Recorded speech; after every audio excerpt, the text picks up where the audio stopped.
We will now be beginning with our first panel discussion for the day. In the light of the main theme of Converse 2019, the topic of discussion for this session is Design Thinking in Innovation. To share with us their valuable insights on this topic, we are honored to have amongst us 5 senior corporate executives and our dean academics. Mr. Dhaval Thanki, Mr. Arjit Roy, Mr. Prabhakar Tiwari, Mr. Sumant Sood, Mr. Vikesh Wallia, and Professor Paramita Mukherjee.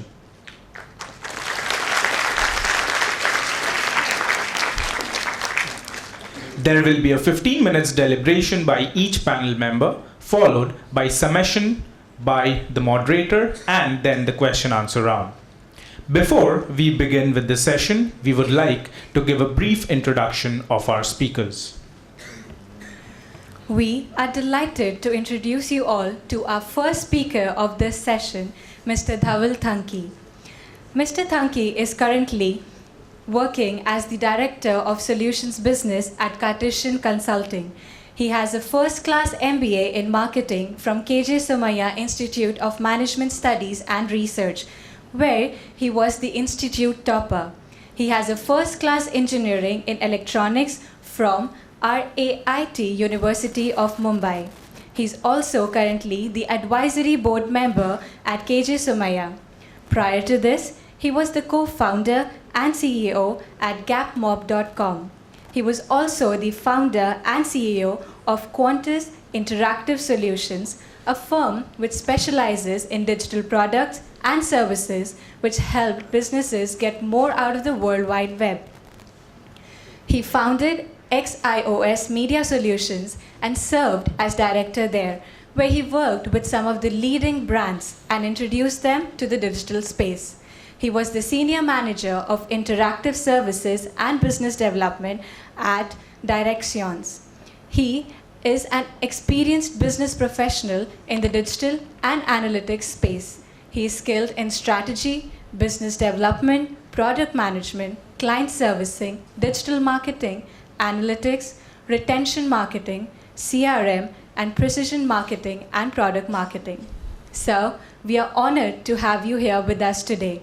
May I request my friend, Ms. Saintani Das, to felicitate Sir with a bouquet of flowers. We welcome you at IMA Kolkata, sir.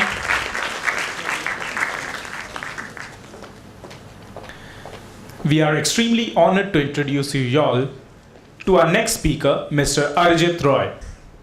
Mr. Roy is a fellow chartered accountant, FCA, having over 27 years of professional experience spreading across the areas of internal audit, process and technology controls, risk advisory, automation, as well as commercial and finance controller function in diverse geographies covering India, Bangladesh, Sri Lanka, Singapore, UAE, USA, Australia, and Vietnam.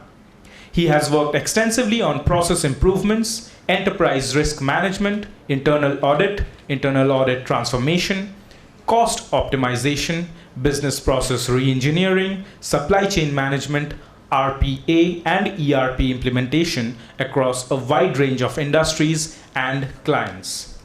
Mr. Roy is presently a senior director with TCG Digital Solutions, the flagship technology consulting and solutions company of the Chatterjee Group, TCG.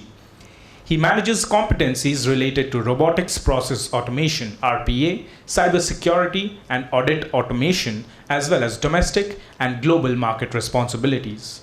Earlier, Mr. Roy had worked for major accounting, finance, and consulting firms such as Deloitte, Ernst & Young, PricewaterhouseCoopers, and Protiviti. Mr. Roy had also worked with leading companies like Tata Metaliks, Reckitt Benckiser, and Avery India. Mr. Roy is a qualified information security management system auditor, having successfully passed lead auditor training course. He is also a member of the Institute of Internal Auditors, a fellow member of the Institute of Chartered Accountants of India, ICAI, Secretary of the Institute of Internal Auditors, IIA. As a nominated member, he has represented the Sales Tax and Other Commercial Taxes Subcommittee, Income Tax Subcommittee, Customs, Central Excise and Service Tax Subcommittee of the Bengal Chamber of Commerce and Industry. Sir, we are honored to have you here with us today. May I now request Ms. Shantini Das to felicitate Sir with a bouquet of flowers. We welcome you to IMI Kolkata, sir. We are honored to introduce you all to our next speaker, Mr. Prabhakar Tiwari. Mr. Tiwari is the Chief Marketing Officer at Angel Broking. He has a BE in Mechanical Engineering from Barkatullah Vishwa Vidyalaya. He went on to pursue MBA in Marketing from IIM Bangalore. Mr. Tiwari is a passionate individual, blessed with a curious mind and a caring heart. He is committed to a goal-oriented, life-serving his business and social communities with sustainable beneficial outcomes and positivity. He has around 15 years of rich and illustrious work experience, including 5 long years with Marico Limited, handling classical FMCG positioning of increasing responsibility in marketing and sales functions. Currently, he leads a boutique consulting and training organization, the Margdarshak Incorporated, with a major focus on sales and marketing and CSR areas.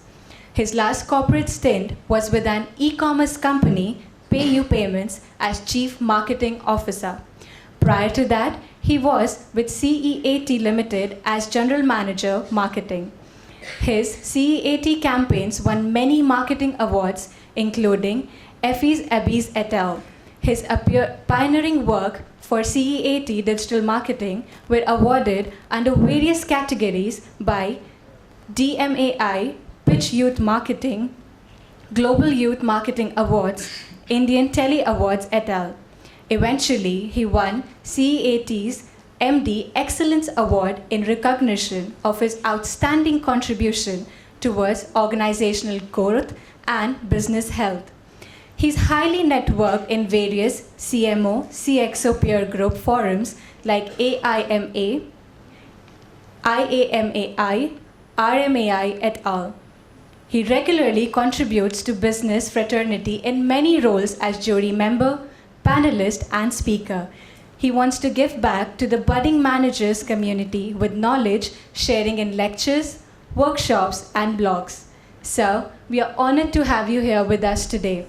May I request Ms. Shantini Das to felicitate Sir with a bouquet of flowers. We welcome you at IMI Kolkata, sir.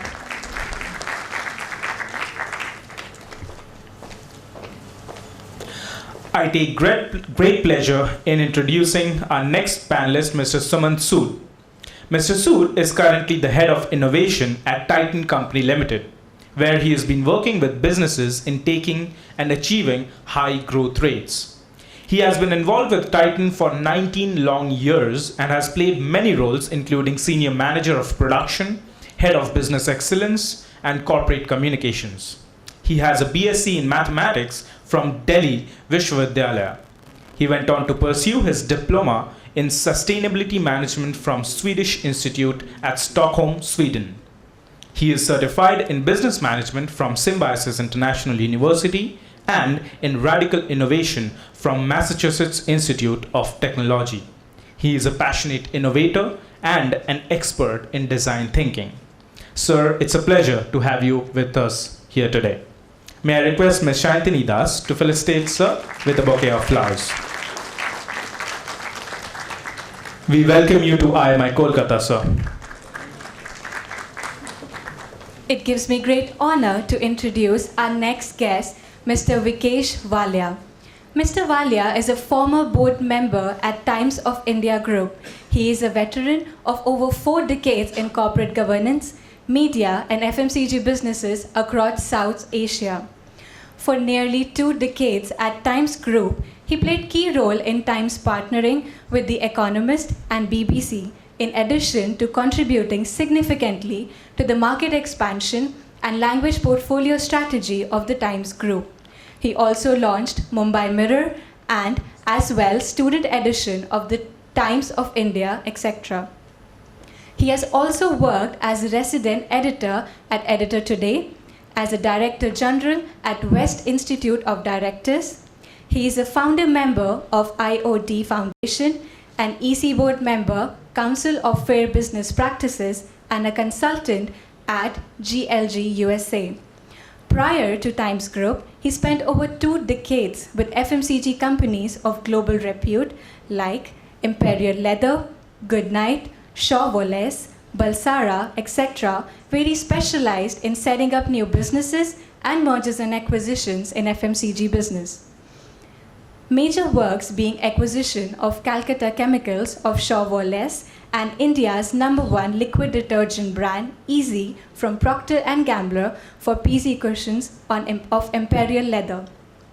He is now dedicated to non-executive, advisory, honorary, and volunteer roles with mostly non-profit and NGOs. He's also an active volunteer at Narmada Kidney Foundation to promote organ donation. We are delighted to have you here with us today. So, may I now request Shantini Das to felicitate Sir with a bouquet of flowers. We welcome you at IMI Kolkata, sir.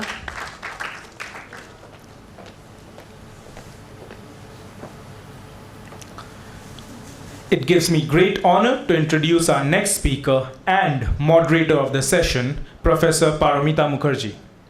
Professor Mukherjee is the Professor of Economics and the Dean of Academics at IMI Kolkata. She is an alumnus of Presidency College, Kolkata. She has completed MS in Quantitative Economics from Indian Statistical Institute and PhD from Jadavpur University, Kolkata. She has 18 years experience in industry, research and teaching with stints at AC Nielsen, former ORG Marg, ICRA, IBS, Institute of Engineering and Management, etc. She teaches managerial economics, macroeconomics, statistics, econometrics for business, financial econometrics, etc. She has also taught time series analysis in Presidency College and Kolani University as part of PhD coursework. She has conducted training programs for executives under the auspices of CII Kolkata. Professor Mukherjee has also worked as a consultant. Her research interest lies in applied financial economics and time series analysis. She has worked on contemporary issues in the financial sector like FIIs, mutual funds, stock market volatility, return co-movement, and volatility spillover, share buyback, etc. She has worked on issues in the banking sector, particularly on non-performing assets. She also has a keen interest in applied studies on macroeconomic issues like inflation. She has authored a number of research papers in international journals and has presented research papers in a number of international conferences. We are delighted to have you here with us today, ma'am. May I request Mr. Sai Narayan to felicitate ma'am with a bouquet of flowers. We welcome you, ma'am. We shall now begin with the panel discussion. I would request our dignitaries to please proceed with the discussion. I would request Mr. Dhaval Thanki, sir, to please remain on the stage and all the dignitaries to please join the audience. We shall begin with the presentation first by Mr. Dhaval Thanki and then move on to the next speaker. Alright guys, I'll start because I know we have a packed panel and some very interesting people to speak after me as well. So I'll bring in my perspective on design thinking because it's a pretty fascinating topic, and I'm sure all of us from our individual experiences have had different approaches into this topic. So I'll just quickly dive in. You know, it's not fair to talk about design thinking without talking about Apple or Steve Jobs. Okay, I mean, there have been design thinkers all through the centuries, and it's not something that is happening now. It's been happening since time immemorial. But there are some people from the recent past that we can all relate to and see the manifestation of their work in terms of the way it impacts our daily lives today. So whether it is Steve Jobs, whether it is Henry Ford, whether it is Edward de Bono, Pep Guardiola. Anybody knows Pep Guardiola? Yeah. So there are people on different walks of life, right? I mean, there are different kinds of people. Who knows Mohan Bhargava? Swades. Basically, how many of you have seen the movie Swades? Everybody. So you know who Mohan Bhargava is, right? Shah Rukh Khan played the role of this guy. The reason why I put him here is there are everyday design thinkers amongst us. You know, in the smallest of the small villages, there are people solving problems creatively. And it's not really a Steve Jobs or a De Bono or a Pep Guardiola or a Henry Ford. That's the only custodian of design thinking, because it's a democratic opportunity and everybody can access it. One key point I want to make here is design thinking per se, if I have to give my view on it, is a combination of lateral thinking and vertical thinking. What's lateral thinking? When you try and solve a problem through a what we call as out of the box perspective, that's lateral thinking. Like for example, if I had to go from A to B, you know, when there was no bullock cart or no car or nothing, people would say you need to walk, right? That's the way to go from A to B. Now somebody would have said, what if I want to go from A to B faster? What do? I need to run, right? I walk, I run. That's vertical thinking. But somebody out there would have said, hey, can there be something that can carry me from A to B? Now somebody asked that question, and that's why you got the wheel, right? The wheel was the foundation of a carriage, right? Which is when you can put a wheel on something and it can move you. Now that's lateral thinking. Walking to running is vertical. Walking to moving in a carriage is lateral. And that's the way you need to see it. So when you get width, it's lateral. When you get single dimension approach, it's vertical. But you need both. And when we talk about design thinking, we're talking about 25% lateral thinking and 75% lateral and 25% vertical. The key point being made here is, if you remember this legendary quote from Henry Ford, right? He said, if I would have asked the customer, what do you want? He would have said, I want a better bullock cart. He wouldn't have imagined that I can actually ask for a car, because that's vertical thinking. What do I want as a customer? I want a better bullock cart because I don't know that a car exists. But someone like a Henry Ford or a Steve Jobs would have to think out of the box and say, hey, you know what? You can actually solve this same locomotive problem differently by actually inventing something. So that's how you kind of ask these questions and come up with innovative solutions. So if you talk about Steve Jobs, when he said, why can't we have a phone which can allow you to access your entire world? Why can't the phone become the next PC? Why can't it be as strong as a computer? Now somebody asked that question, and that's why you got the iPhone. When we talk about the App Store, it's a huge revolution. Even though it seems very basic, the App Store is a huge revolution. You wouldn't have Uber, you wouldn't have Netflix, you wouldn't have any of the stuff that you consume today if there was no App Store, right? So the iPhone and the App Store are modern day manifestations of somebody engaging in design thinking, in this case Steve Jobs, right? And similarly, someone like a Mohan Bhargava, there could be a guy in a village who said, okay, my village doesn't have electricity, how do I solve the electricity problem? Somebody says, you go to the electricity board, request them, bribe them, whatever, to get electricity. That's vertical thinking. You'll keep breaking your head in that one dimension unless somebody comes around and said, you know what, we have a stream coming from the mountain down here in our village, we can build a reservoir, run that water into a turbine and generate electricity, right? Now that's lateral thinking. And I'm pretty sure there are many such examples that are happening out there, some of which we are aware of, some of which we may not even be aware of, which is why I put Mohan Bhargava out there, because there may be many Mohan Bhargavas out there doing brilliant, phenomenal stuff which we aren't aware of. But they are actually living examples of design thinking. So that's a quick perspective that I wanted to sort of share with you guys. And therefore, what is design thinking? It is something that brings about a paradigm shift, anything that moves the world forward. From an innovation standpoint, we're saying something that creates disruptive value from a new idea.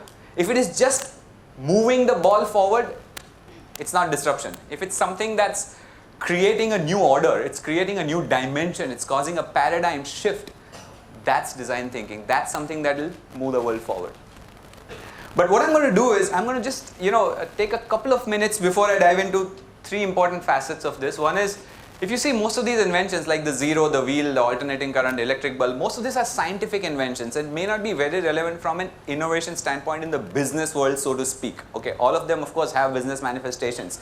But I want to see it from a scientist's lens. I want to actually see it from a business lens and then see what are the innovations that we've seen around us. So I was lucky enough to be able to witness two of these interesting innovations in the business space. Everybody's heard of Saregama Caravan? That's like a box, right? And Saregama is one of your group companies, if you know what, the perspective on Saregama. The whole idea is, We were the digital agency for Saregama when they launched the Saregama Karma. So it's a phenomenal product. It's going against the grain. It's going against when it's saying, in an age of internet streamed music, you're thinking of a box that comes preloaded with songs. Now that sounds like you're actually going backward in time, but it's actually a disruption because you're going against the wave and you're challenging an assumption which said, nowadays people consume music by downloading it off the internet. But you said there is an audience, there is a huge target market out there that's not internet savvy, but they are consuming music. So what can you do about that audience? That's where you come up with an idea like a Karma, which comes preloaded with songs. You don't have to download anything. It doesn't need the internet to work.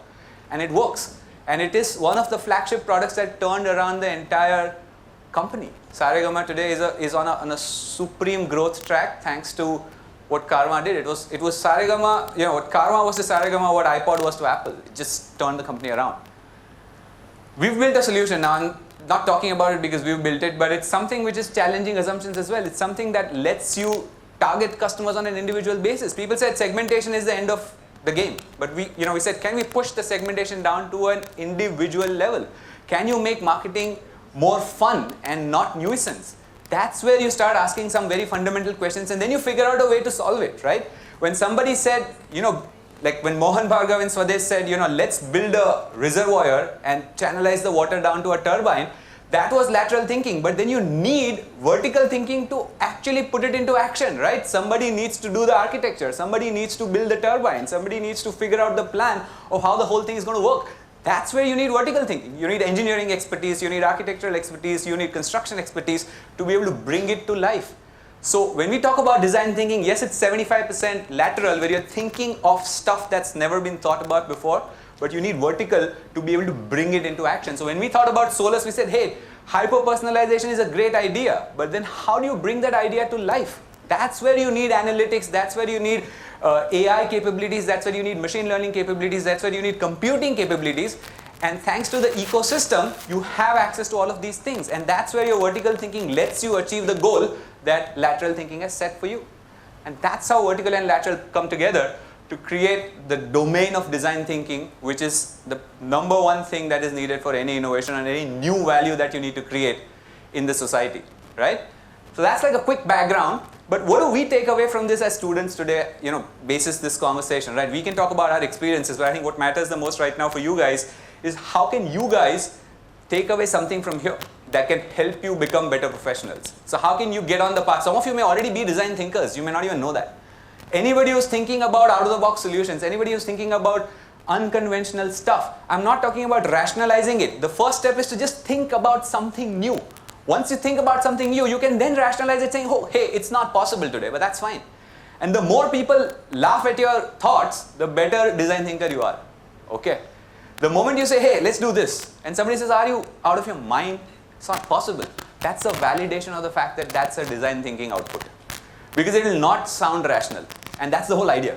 It needs to sound irrational for it to become a path breaker. If it sounds rational and logical, if it's into a certain system of thinking, it's not design thinking because it's just progressive thinking, which is vertical thinking, and which is great, by the way. But to break new ground, you need to challenge assumptions.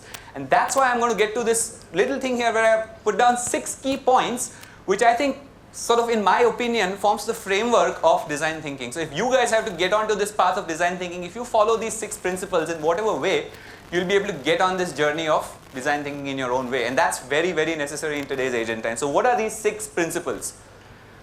The design thinking framework, like another 5 minutes and I think I'll be done, but I'll just spend 2 minutes on each of these principles here. Number one thing, diversity of input data. You need to be knowing and reading about new things. If you're a marketing guy, read about finance, read about politics, you have to know everything that's happening out there. The action that you need to take in this perspective is you need to read more and more and more. Okay? And the more diverse information you consume, you may be expert in a field, so obviously you got to read around your field. That's still vertical development.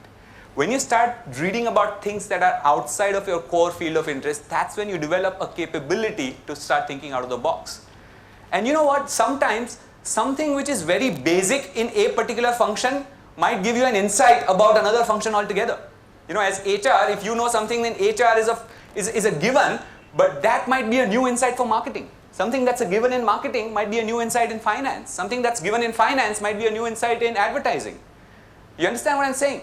So it's important to cross-pollinate ideas, and that's going to happen when you consume diverse content. So when I say diversity of input data, that's the number one aspect of this framework. Consume diverse information. An average CEO, a very popular saying, right, reads about 60 books in a year. And now you have the internet, you have YouTube, you've got tons of ways of consuming information. So expose yourself to diverse inputs of information. That's going to be building block number one. Also, you know what? Your mind is amazing at figuring out patterns. You know, if I give you two very diverse words right now and leave you with those two words for 5 minutes, you will come up with a way to connect the two words. Because the mind is amazing at building connections. It's amazing at building patterns. Humans are wired like that. Now, if you want the mind to do its magic, you've got to give it enough data. Once you give it enough diverse data, it will do its magic. You know, once you've read 60 books in a year, then the mind will do its magic and it will come up with something which will then appear like an insight to you or an idea to you. You know, oh, I got this idea. How did that idea come? Because the mind was actually working on all the input that you've given it. And the sharper your mind, the better your capability to see patterns. And also, the better your opportunity to be a design thinker. So it's better to actually constantly keep putting more and more information in, more diverse information in. That will be the first step that you should take here. So diversity of input data. Action that it translates to is you need to read more. Second is insight and intuition. And the number one thing here is challenge assumptions. Never take anything on face value. Okay? Never take anything on face value. Anything that you come across, challenge it. Build a hypothesis, challenge it. If you find that this thing is holding up to your challenging, then it's good. If it's not able to respond to your challenge, it means there is a weak link somewhere. Which is why don't take things on face value. Challenge every assumption around what you're doing. That's what is going to let you build new ground. Again, the iPhone, right? Before iPhone, what was the problem? The carriers, the telecom companies controlled what's on your phone. It was not a democratic environment. A BlackBerry is a fantastic phone, but what is on your BlackBerry is governed by Airtel or Vodafone or any telecom company that's running the BlackBerry for you, right? But Steve Jobs said, can we challenge this? Can we open this up? Can the consumer decide what's on his phone? Then a telecom company decide what's on his phone, because that's going to give the consumer a much different experience of using his phone. And that's what led to the idea of the iPhone and the open environment and the App Store. And that's changing the world as we see it. So challenge assumptions. Don't take anything on face value. When you challenge assumptions, new value will get unlocked. But you got to start getting into that frame of mind to start looking at things. And you have the luxury of challenging assumptions when you've done the first step right. When you have enough data in your head. When you consume different things, that's when you'll have the luxury of challenging assumptions to be able to connect what you've already consumed in the context of solving a problem. The third point is exploration versus exploitation. You know, your decision is a function of choices. If I tell you to choose between a strawberry ice cream and a chocolate ice cream, you'll pick what? Somebody will say strawberry, somebody will say chocolate. If I ask you to pick between a strawberry and a chocolate and a pista ice cream or a roasted almond, somebody may pick roasted almond. Somebody would have picked chocolate earlier might pick roasted almond now, because now the paradigm of choice is widened, right? When you have more choices, your decision is a lot better. Sometimes that's also a problem, but we'll not get there right now. The more the choices, the better your decisions. So, which is why you have to explore and exploit. You don't have to just exploit. Explore your options. So you go to, Vegas has these slot machines, right? They're called one-armed bandits, if you guys are aware of it. There's a slot machine. You pull the arm and it generates a sequence. If it's a lucky sequence, it gives you money, right? For every nickel that you're putting in there, right? Now the slot machines are working on random probabilities. It is a game of chance, right? But let's say you've got 10 coins and you've got 10 different slot machines. Are you going to put one coin in each slot machine, or are you going to put all 10 coins in one slot machine? All 10 in one. We don't know. We don't know, honestly. A random chance event is always a random chance event. Let's say you flip a coin and you get a head or a tail. Both have 50% probabilities. In every flip, let's say I've flipped the coin 9 times and I've got consistently tails every single time for the first 9 times. When I flip the coin for the 10th time, what's the probability of getting a tails? 50%. It is still 50%. But we make that mistake. We'll say it's been 9 times it's tails, maybe now it's heads. It's still 50% because it's a random chance event. And that's a very important thing to keep in your mind, that everything that's a random chance event requires both exploration and exploitation. You cannot build a hypothesis on a shifting ground, because you don't know the probabilities that are coming into play here, which is why you have to try out diverse options before choosing what you have to choose. So exploration versus exploitation. This is a very fantastic technique in machine learning called multi-armed bandit. In fact, most companies that use machine learning in some way or the other for identifying different choices for their customers, use this technique called multi-armed bandit. You can look it up and you'll know what I'm talking about. But exploration and exploitation is a key aspect of getting into design thinking.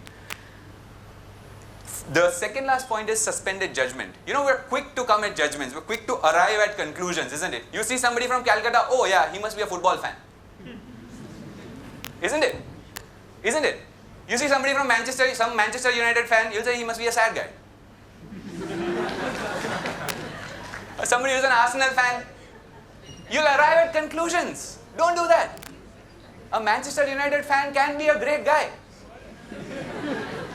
Yeah. You must have guessed that I'm a Manchester City fan, but anyway. The key point I want to make here is don't arrive at conclusions quickly. Don't look at something and arrive at a conclusion. No. Suspend your judgment. Let objectivity win over biases. Somebody may be really nice, but you know, so Abraham Lincoln once said, I think it's Abraham Lincoln or somebody who said, if I don't like somebody, it basically means I need to get to know them better. Brilliant statement. Sometimes I don't like this person, man. I just don't like his face. What's that? What is that? You know, that's as irrational as it can get as a human, isn't it? We should stop being judgmental. Let objectivity, for all you know, what your judgment is might be right, but give objectivity a chance. Don't arrive at a conclusion right up front. Give objectivity a chance so that you're able to validate your hypothesis basis available data instead of jumping to a conclusion, because every time you jump into a conclusion, every time you're biased, you are restricting your choices. You're restricting the possibilities that can come with it, right? That's the whole point. So when I say this, it's important to understand that objectivity trumps bias every single time. So be objective, be open. That's very important for design thinking. Don't start labeling things quickly. Don't start becoming judgmental. Don't start arriving at conclusions quickly. Give everything a chance. Understand it, get clarity with objectivity, and then arrive at your conclusions. That's extremely important, okay? Like one example I'll give you from what we've done, and I'm just going to quote one of our work that we've done for a shipping company. What we did was, it was a logistics company, right? They had ships floating around on the sea. The problem that we were solving as an analytics company for them was, they wanted to basically optimize for two things. One is they wanted to keep the ships in water. They didn't want the ships to be docked, so that the ships are always moving, because every time a ship is docked, it's generating an overhead cost, right? So you want to keep the ships in water, you want to keep them sailing. That was the number one constraint. The number two constraint is, every time a ship is sailing, it has to carry cargo. It can't sail empty, because it sails empty, again it's a cost, because you have the fuel cost and the licensing costs and various other costs that come in. So how do you optimize the route planning for all the ships in the sea, so that at every point in time, you will have a ship that's not docked, and it's moving, and it's carrying cargo. It's not possible to 100% optimize it, but to whatever extent possible, keep the ships sailing and keep them carrying cargo. That's how you got to do your network planning and your route optimization. Now, one thing that we observed there was, these guys, they had some ships that were always parked at a particular port, and we figured out that the reason why those ships were parked at that port, because the parking for that port was free. The assumption they made was, if I park my ship at that port, I'm incurring no cost. You know, but that was something that they arrived at very quickly. If they would have had suspended judgment, they would have said, okay, let's not make a judgment. Just because something is free does not necessarily mean it is saving cost. For all you know, everything that is free is actually much more expensive. Remember that. There's a very popular saying in the internet, if you are being sold something for free, you are the one that is being sold. You know that? Facebook is free, right? Yeah. Facebook is selling you. You understand that? Facebook runs ads, right? Facebook runs ads on pages. They are running ads. What is Facebook selling? Ad space. What is ad space? Traffic. You guys are going to Facebook. You guys are going to Instagram. That's why an advertiser is coming to an Instagram or a Facebook. So Facebook is free. But whenever you get something for free, you are the one that's getting sold. That's important to keep in mind. So never jump at any conclusion quickly. Understand the story better. For all you know, you may have to still take the same decision, but take it out of clarity instead of arriving at a conclusion quickly. So that's the last one, and I know I have to quickly close this. Last point is, correlation is not cause and effect. Go deeper. You know some of the fantastic correlations. You know what is the meaning of this statement, by the way?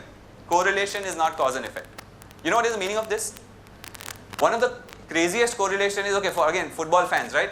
City had this correlation that every time Zinchenko plays in a Premier League, City wins. It's a funny correlation, isn't it? It doesn't have anything to do with how Zinchenko plays. It just says every time Zinchenko plays, City wins. That validation got challenged in the match they drew against Tottenham recently. Even though Zinchenko was playing, they drew. And even though Zinchenko actually did well, they drew. Which means you are correlating two independent events, assuming that they are causally related, which means one is causing the other. It may not be true. One of the classic correlations, and you can look it up, is the ice cream sales in the US versus crime rates in the US. Every time ice cream sales go up in the US, crime rates go up. It's funny. Some people say there is a correlation. They are independent events. They have nothing to do with each other. They just coexist, but does not mean one is causing the other. It's not that people consume ice cream and then start becoming criminals. Some people may get criminals if they don't get their favorite ice cream, but that's a different thing altogether. Key point is, there may be two unrelated events. The other funny correlation is the number of Nobel laureates in a country per 10,000 population of the country is directly correlated to the per capita chocolate consumption in the country. Does consuming chocolate make you Nobel laureate worthy? It's a stupid conclusion to arrive at, because there are far too many variables driving this kind of a conclusion to arrive at that. So correlation is not cause and effect. You have to dive deeper to see the operating variables at play to be able to understand what's causing what, instead of just looking at correlations and arriving at the conclusion. Last point, and the most important point in design thinking, is have an open and free mind. If you've got an open and free mind, you'll be available to ideas. There is a great saying, we don't get ideas, ideas get us. Every time you're sitting, hey, I got this idea. What does it mean? The idea chose you, in a manner of speaking, isn't it? Why did the idea choose you? Because you were prepared, you are available, right? Everybody gets ideas, but they don't latch onto it. Most of the time because they're not available. Maybe they're thinking about something else, right? So you have to be available. Your mind has to be open, your mind has to be free. Imagine a situation in your examination papers. When you're writing an exam, you are 100% available in that situation, aren't you? Everything that you've read, you are able to recall and reproduce on that paper. And sometimes you also answer questions with answers that you prepared irrespective of what the question is. Isn't it? Isn't it? Because it's coming to you. You read only 5 chapters. The question is from the 6th chapter. But because I have read the 5th chapter, I have to do something about it, right? I can't just let it go waste. I have to write something. But it is coming to you because you added diverse data and you're available in the moment. In that 3 hour of examination paper, you're not thinking about anything else. You're not that serious at every other point in time, as much as you are in an examination paper.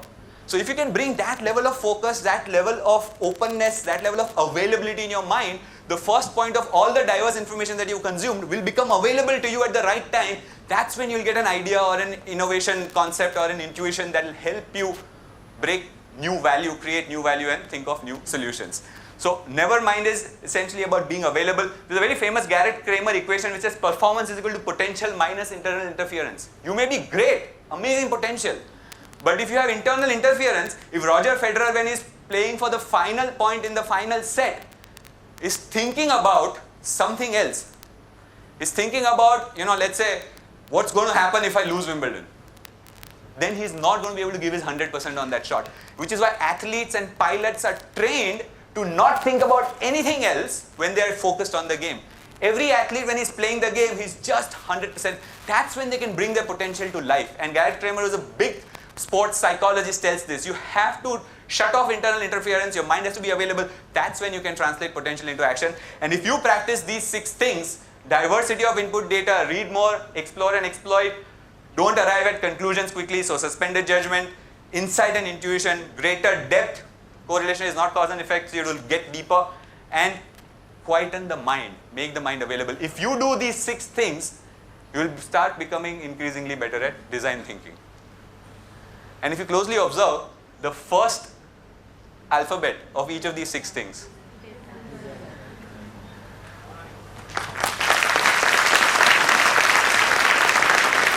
Thanks, guys. Did you see one more thing here?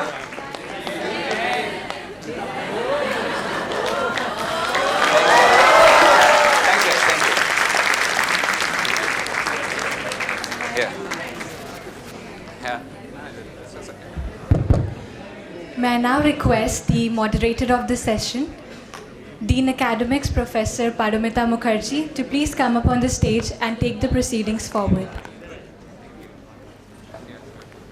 Nice introduction of design thinking and innovation.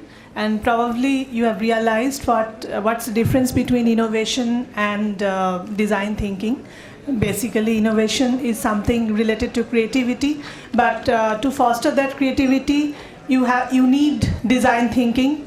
Design thinking is a kind of setup or process that basically leads to or creates the mindset needed for curiosity and create some culture or establishing the culture in the organization that fosters exploration, experimentation, and so on. So we'll have some more stories to hear. So I'll call upon Mr. Sumant Sood to please be on stage.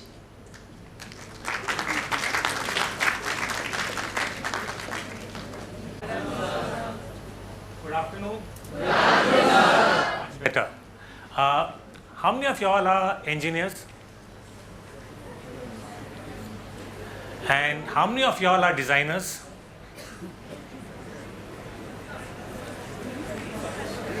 After Dhaval's session, I had expected all hands to go up.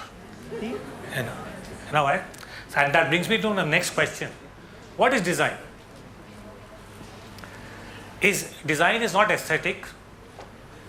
It is not an event. It is not a product. It is not an experience. And design is a process. And that's the reason why I expected each one of your hands to go up. Because each one of us is a designer. Yeah? All of us design processes. Do we or do we not? Yes. I mean, a process is also how I get up, how I come to the institute, what I do in the day, and what I go back. How I prepare, how I'm going to prepare for my examination. These are all designs that we are preparing for ourselves. And each one is different from each other. Okay. So let's look at what is design thinking, and I've got two quotes. One is from Tim Brown from IDEO. So he says it's a human-centered approach to innovation that draws from the designer's toolkit to integrate the needs of people, the possibilities of technology, and the requirements for business success. So if you look at the key words that come out here, humans are involved. You are going to understand the needs of the consumer. And when you say the needs of the consumer, ideally you would like to understand what are the consumer's pain points.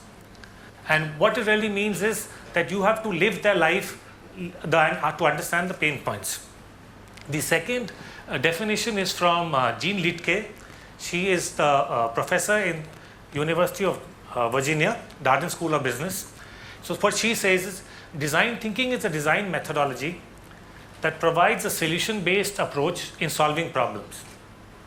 It's extremely useful in tackling complex problems that are ill-defined or unknown, by understanding human needs involved, by reframing the problem in human-centric ways, by creating many ideas in brainstorming sessions, and by adopting a hands-on approach in prototyping and testing. So what she says is, ideally, again, humans are involved, but when I have a problem, and it's a problem which is a wicked problem. And what is a wicked problem? Where I don't know what the problem is, and I don't know what the solution is, but we will evolve as we go along the way. Now, you're going to ask, if you don't know what the problem is, how are you going to solve it? Right? That's a question that's come up, and I will come to that slightly later. So what is the origin of design thinking? Design thinking originated in the 70s. It's not something which is new, and it was put into practice by David Kelly and Tim Brown, who founded IDEO in 1991. The question you will ask is, but it has only become popular in the last 4 or 5 years. And that is because consultants find something which is new, and then they propagate it, and it becomes the next big thing. Okay. But design thinking as a philosophy has been around for almost 40 years. So how is design thinking different?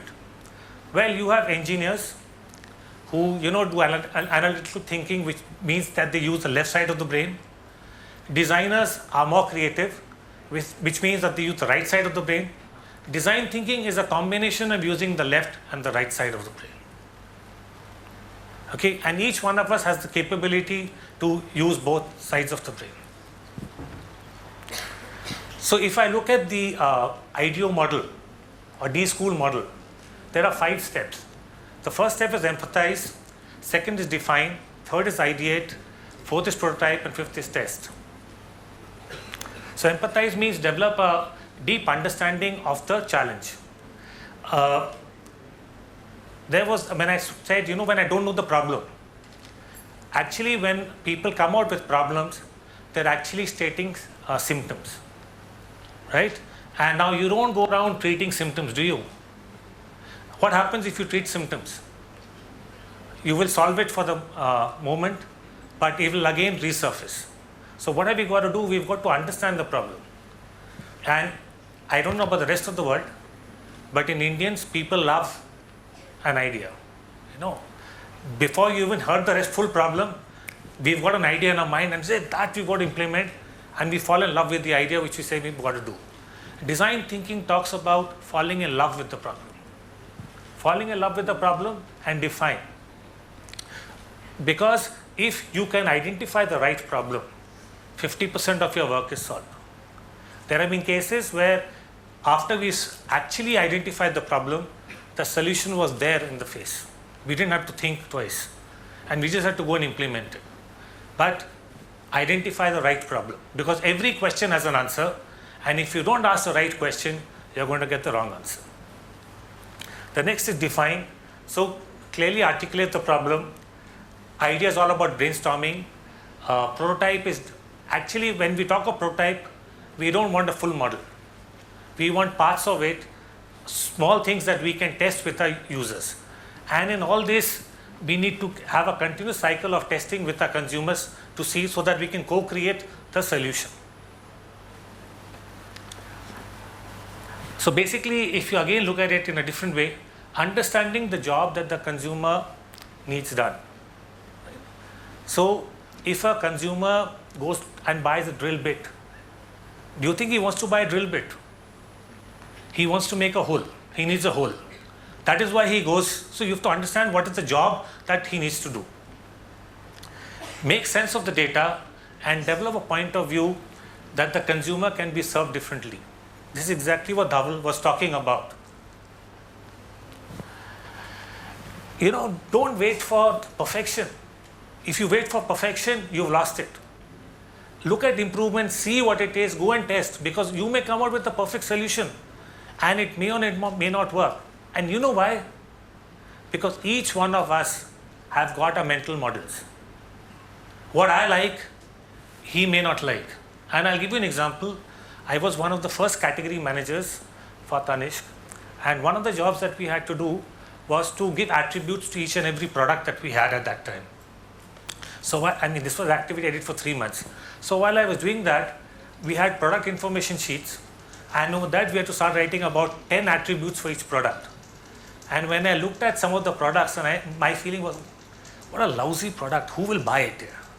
And when I looked at the sales data, it was a bestseller. So what I like or what I dislike is different from what others like and dislike. And testing is a process of incremental additions that we test and launch. The more you go and test in the market, by the time you come with the final product, you're going to have a bestseller on your hands. So it's design thinking is a repeatable process for problem solving and identifying new opportunities. It is not limited to creation of things. People think that design thinking is only meant for products. It is also for process. It is also for enhancing customer experience. It's also for exploration of new businesses, creating new business models. We have applied it in all aspects. We have also applied design thinking in the HR space, understanding people's perceptions.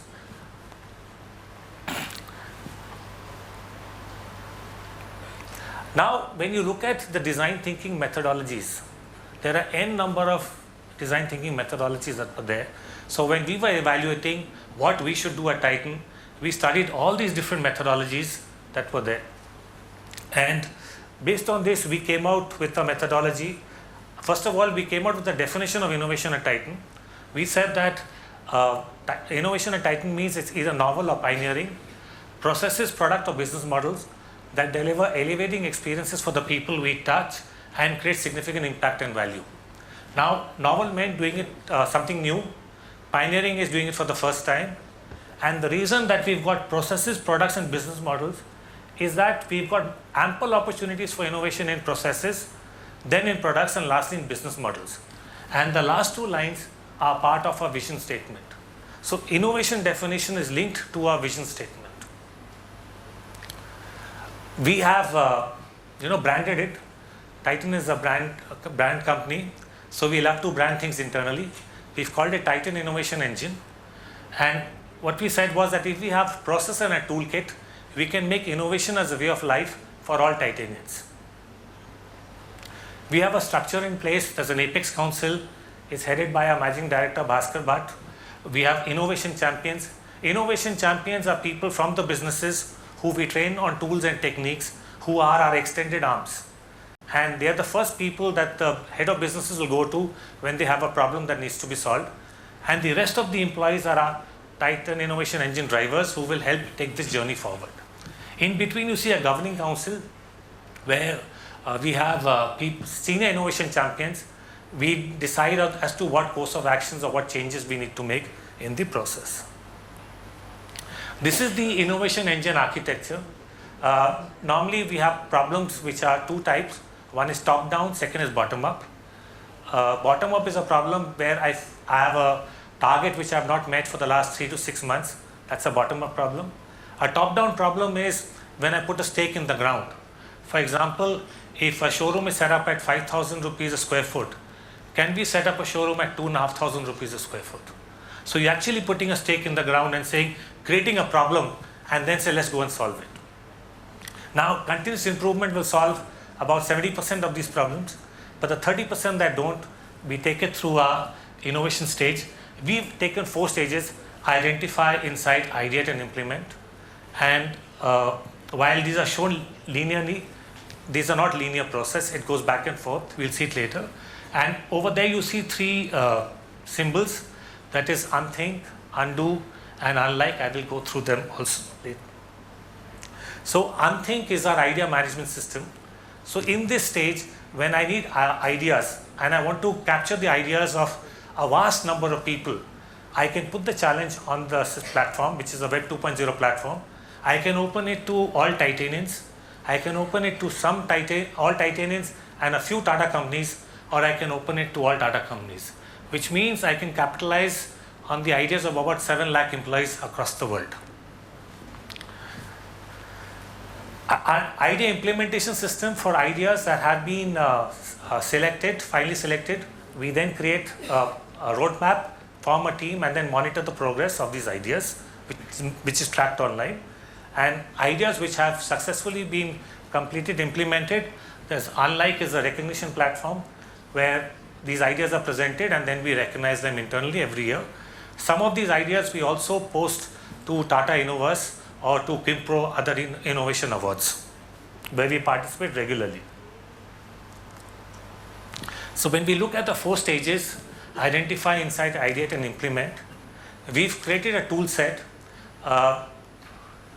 This is what we spoke about, that you needed a toolkit. And a toolkit consists of various different tools. Now, if you were to hang, let's say, a painting, what tools would you use? You would use a drill, you would use a hammer, and you would use a screwdriver. Would you use a plier? So you won't use a plier, right? So therefore, we've created a toolkit. There are 26 tools in these 4 stages, and the innovation champions get trained on these tools. Each of them undergoes 8 days of training to cover these tools in detail, and post which they start working on challenges. And depending upon the problem, you will choose whichever tool that you would require. And this is just an example as to various stages. It's a linear, we explained linearly, but it's all back and forth. I can start with insight, go to identify, come back to insight, then I will test it. I go back to the consumers again. So there are various back and forth that we keep doing. It's not that we do one step and we take it forward all the time. Okay. So with that, I come to the end of my presentation. Thank you.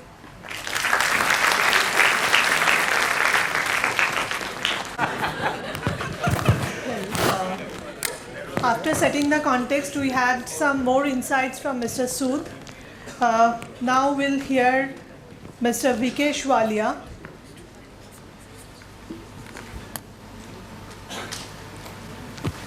Very good afternoon once again, friends, and my two earlier speakers have done more than half the job on design thinking and as well as on innovation.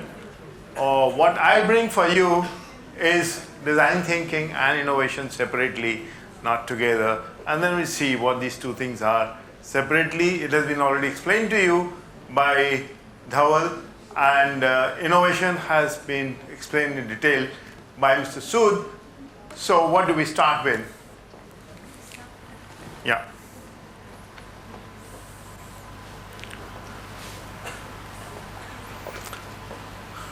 Well, the word that often comes to our mind is problem solving. Whenever we think of design thinking, we think of problem solving. I think design thinking has come way ahead of all these things, and it is much more than problem solving. It is a part of organization culture. I think Dhaval was saying somewhere, and Sood was also mentioning somewhere, that it becomes a way of working, it becomes a way of life, it becomes a way of looking at issues differently. I'm not elaborating all these points because we are short of time, and also my friends have already explained to you these things in detail. So what really happens is that you need to have a mindset in the organization. Design thinking cannot start working at the click of a button. It's not like power switch on and off. It is the way of life. You have to start thinking that our organization has to work this way. If you don't work that way, then whatever design thinkings you bring, they will not work. The idea is to bring design thinking to work for the benefit of the organization, for the benefit of the consumer, benefit of the issue that you have. And it is now becoming part of your strategy. It is no more just a specific problem.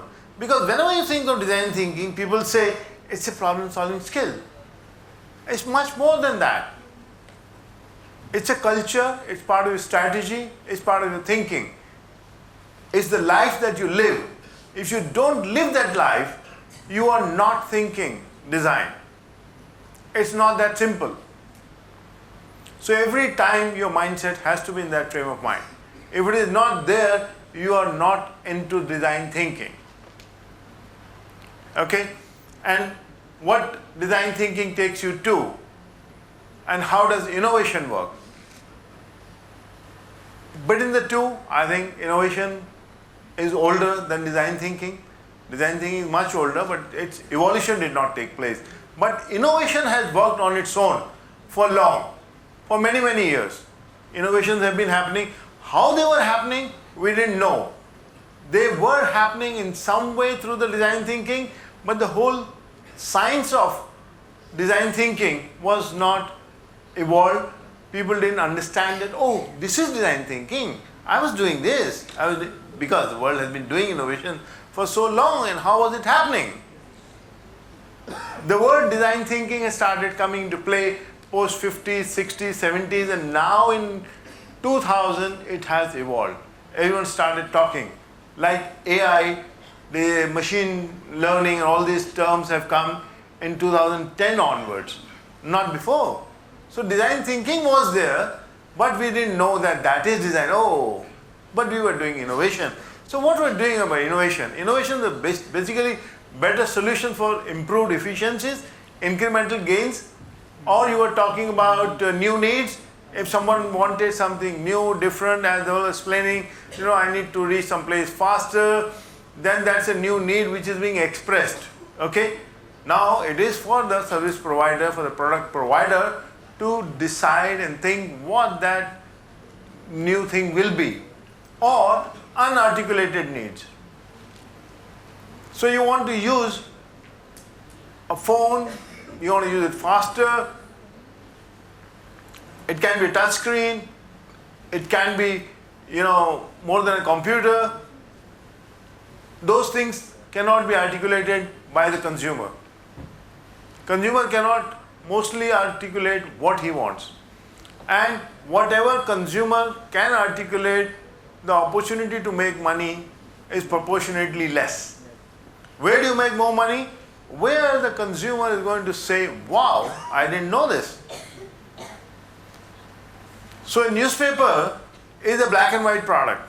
And for many years and decades and centuries, it remained a punishment for anyone other than the head of the family to be reading a newspaper. Until we in early 90s, in Times of India, we decided to bring color to the newspapers. When the color was brought, it softened the content. It appealed to larger masses. It enhanced the consumer base. It increased the opportunity for advertising. It increased the opportunity for monetizing. So that is how an unarticulated need. Can I get gossip out of a newspaper? Because newspapers are not supposed to deliver gossip. And hence there was a supplement. Calcutta Times, Bombay Times, whatever Times you have. So that started delivering gossip. Whereas gossip was earlier delivered by a magazine. But now gossip was being delivered through a newspaper. So this is an unarticulated need. And still, you don't know why do you buy the newspaper. If I ask you, why do you buy a newspaper? People have different reasons. I want latest news, I want most authentic news, I want views, I want, good people to contribute to its edit and all that. It's much more than that. You don't know that you are buying the newspaper for advertising also. We have eShome and we have Anandaya Patrika here, but Anandaya Patrika will continue to attract more readers. Not because of content. Content-wise, eShome is much better, is way ahead, is far more. But the advertising content of Anandaya Patrika are way ahead. And advertising is very important because all the earnings that you have, you save nil. You end up buying every penny.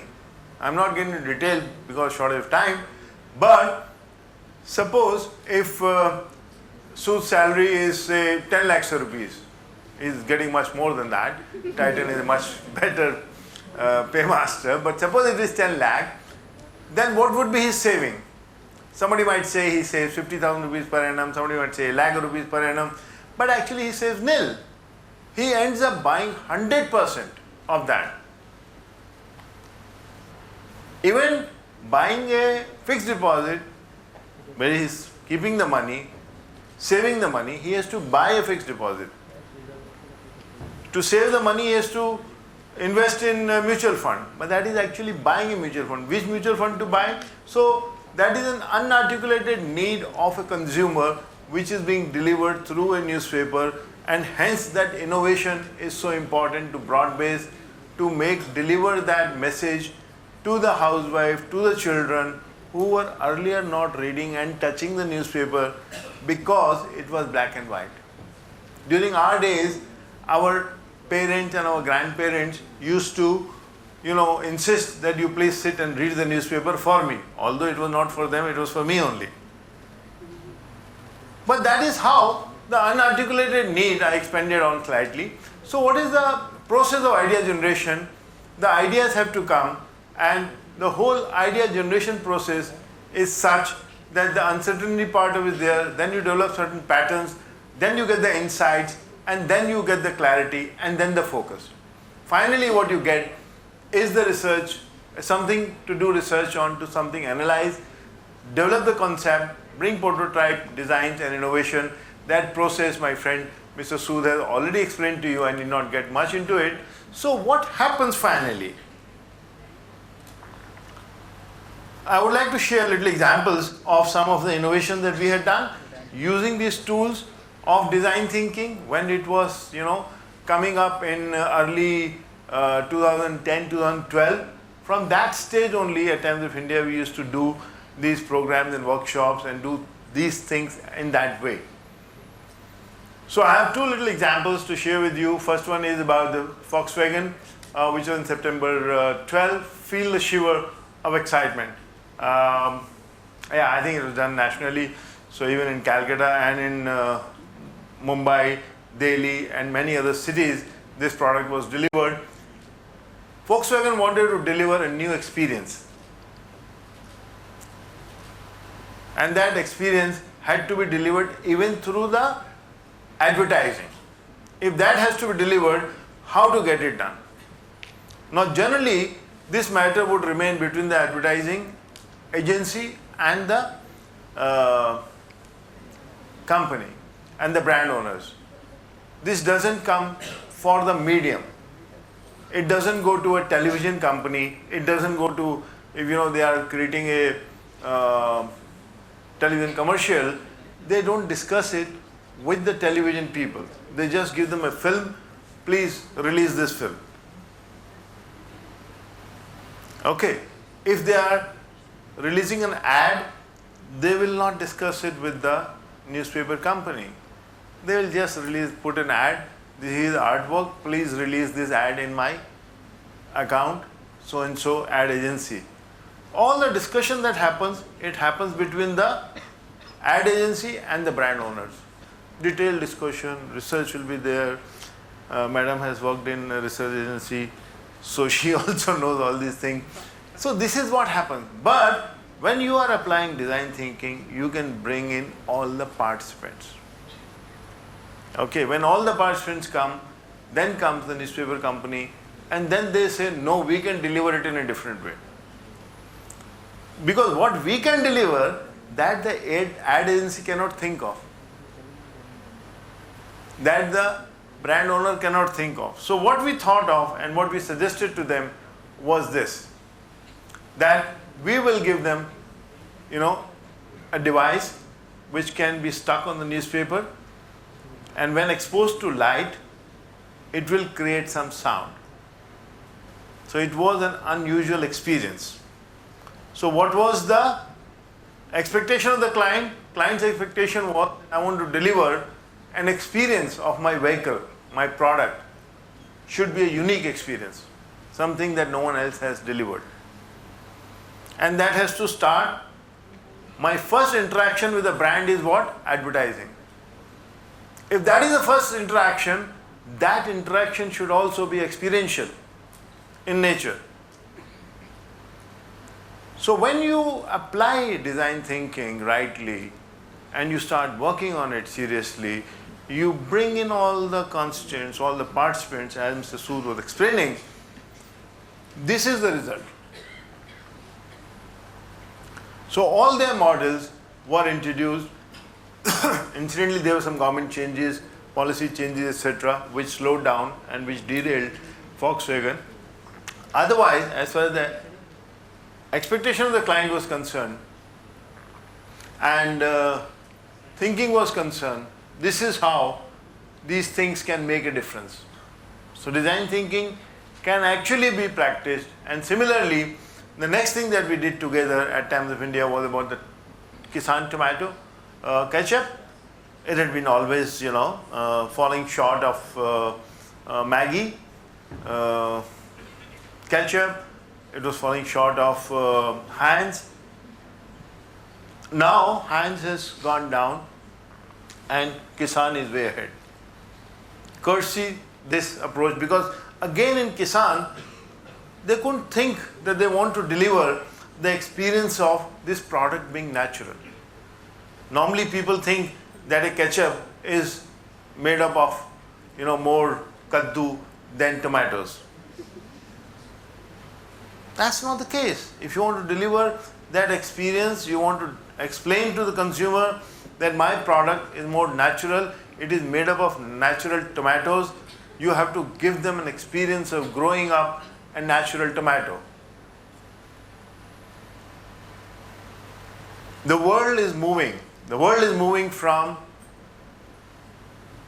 agroeconomy to industrial economy to service economy and now to experiential economy. Can people experience your brand?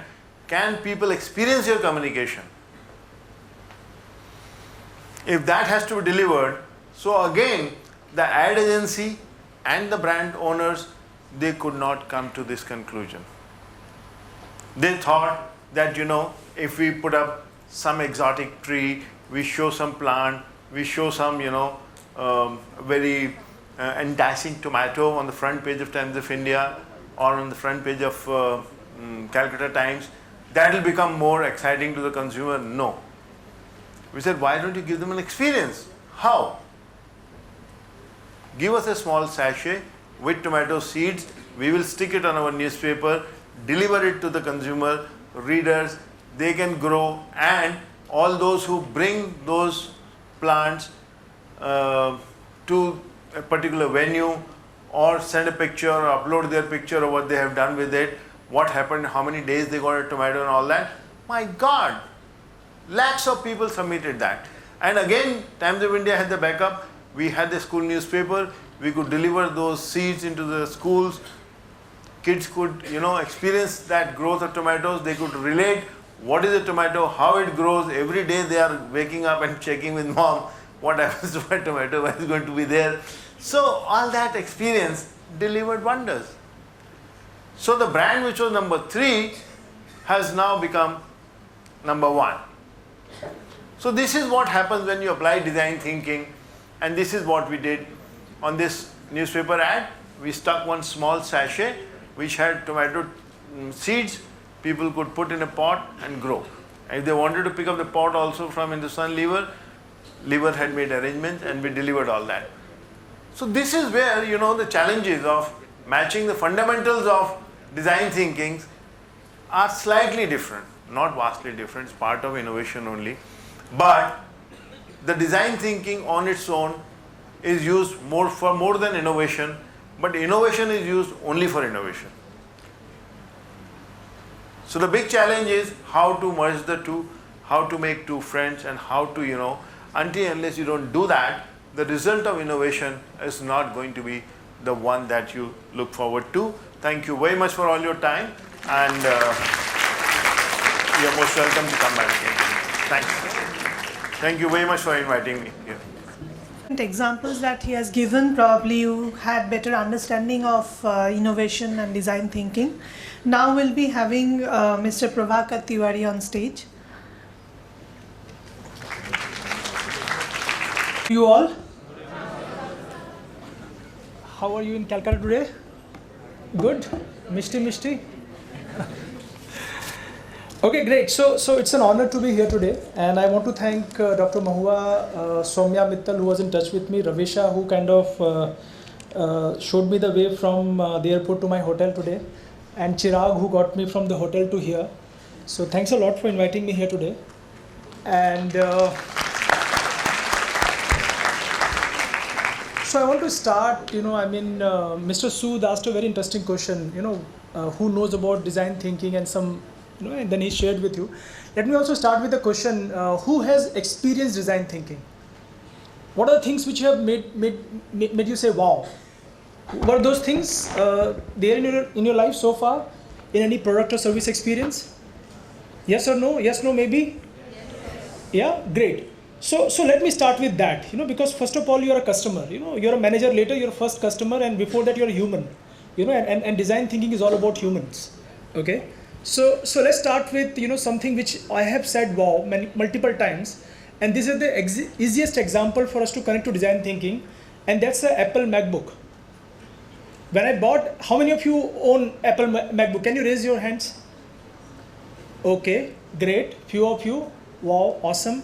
Now look at this, when I opened my first Apple MacBook, that was an experience to behold.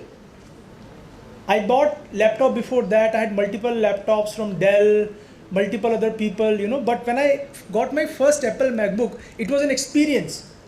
From the way it was packed, the way they have designed the charger, the way the screen was, the retina display they have had, it is an experience. And that to my mind is a design thinking, because somewhere you are thinking about the customer in a big way. Now Mr. Wallia spoke about ketchup. Remember one great stuff Heinz did? What is the biggest problem when you use ketchup at home? What is the biggest problem? Like you have a bottle and you try to kind of hit it at the back so that some ketchup oozes out. Isn't that so? So Heinz came out with a model where they used to kind of you can actually store the bottle of Heinz upside down.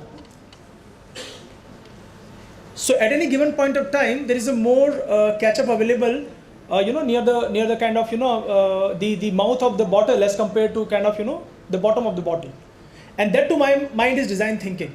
Okay. Now I think we have heard multiple speakers before me.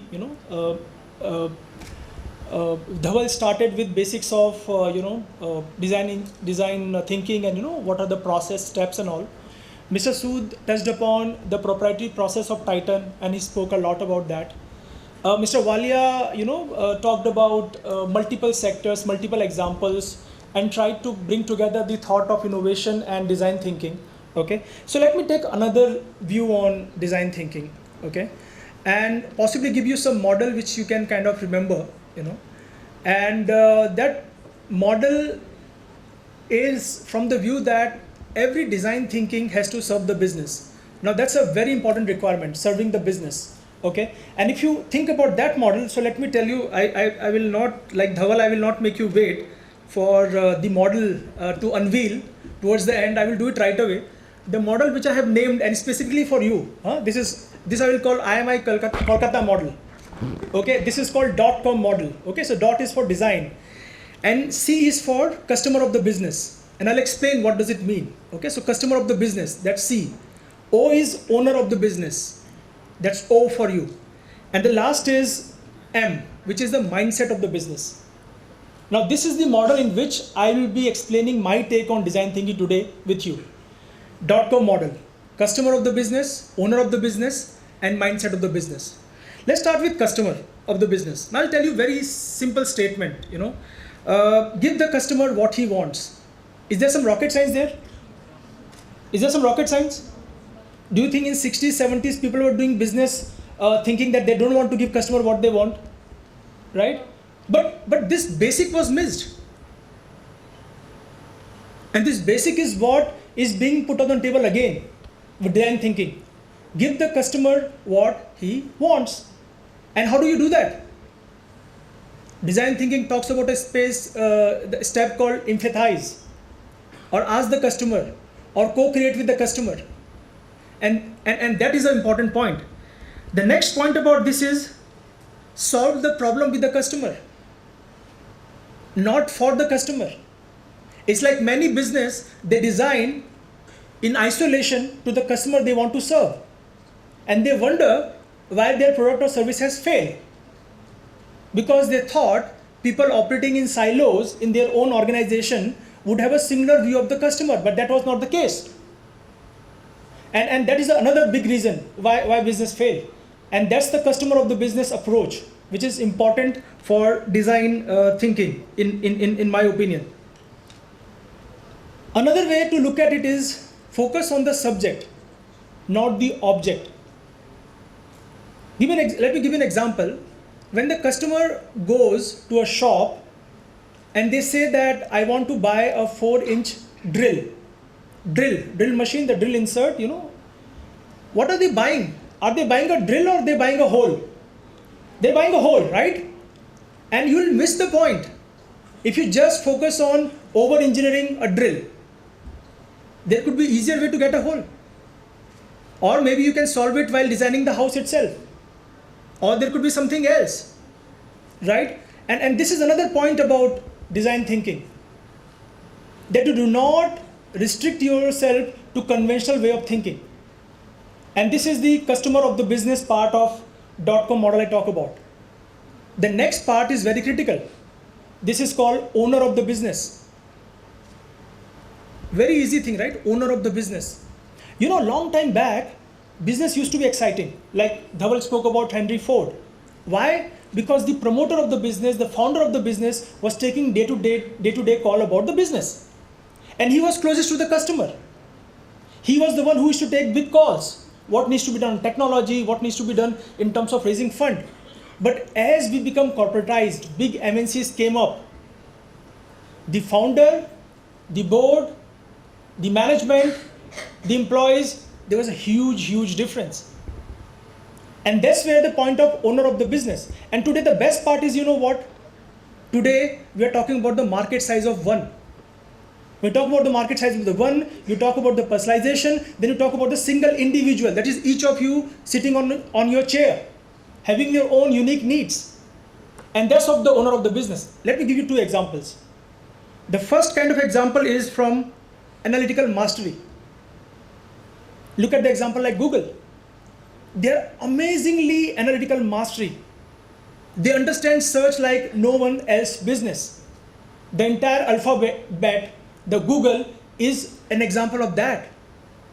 They understood what problems people face during search, what are they expecting out of that experience, and by which they've been able to expand, they've been able to advertise, and then they have been able to build big businesses. And that's how multiple businesses started. Be it a Ford, be it a GE, multiple of this business, at the core of them are about analytical mastery. How do I master the unique model of the business, and how do I scale up? That's what it is. Other form of the ownership is intuitive originality. And guess what? Steve Jobs is one such example. Intuitive originality. The owner, the promoter, the founder is such a genius. He's so close to the customer, he doesn't need a research.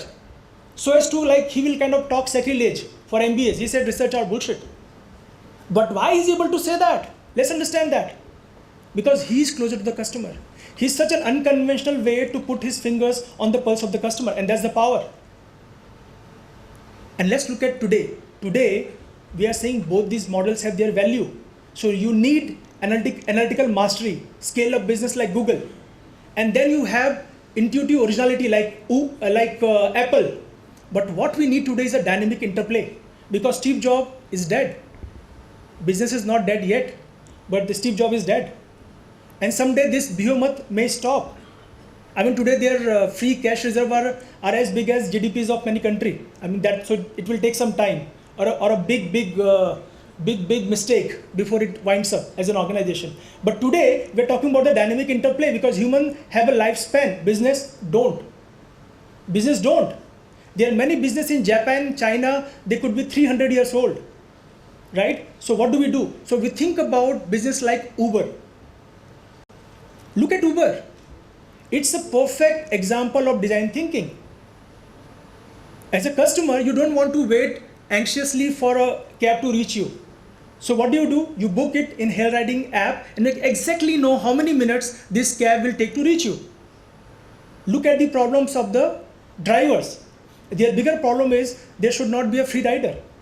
That somebody walks and sits in their cab and doesn't pay up. They don't want a much, like in Bombay's language, much or whatever, right? So what do? What does Uber say? I mean, you will get your money, I will collect it from the customer. Your problem is solved.